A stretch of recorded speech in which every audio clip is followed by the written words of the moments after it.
Nous sommes en direct des Assises des commissaires aux comptes. Je suis en compagnie de Philippe Vincent, vice-président de la CRCC de Versailles et du Centre. Philippe Vincent, bonjour. Bonjour. Alors, quelles sont les actualités de la CRCC de Versailles et du Centre ?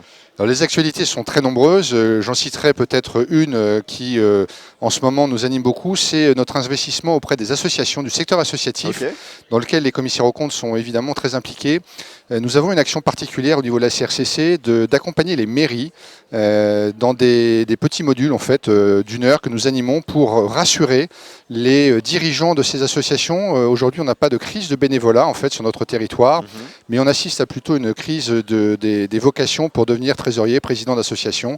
Et en fait, on a monté un petit module pour, avec notre casquette de commissaire aux comptes et toute la confiance que l'on peut mettre derrière notre profession pour justement rassurer ces futurs ou actuels dirigeants d'associations.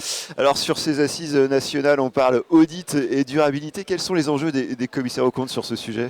Alors, je pense que les enjeux ils ont été très bien résumés en fin de ces assises. Il y en a un, le premier, c'est de profiter de notre positionnement, de notre place au cœur des entreprises pour les sensibiliser, même les plus petites d'entre elles, à ces nouveaux enjeux. Sur le sujet, effectivement. Voilà, attirer leur attention sur le fait que ce sont vraiment, il y a des réglementations nouvelles qui vont toucher plutôt les grandes entreprises, mais qui vont percoler, j'allais dire, dans tout le système économique et qui vont les affecter d'une manière ou d'une autre. Donc il y a un vrai enjeu de sensibiliser ces entreprises. Et il y a un sujet sur la formation.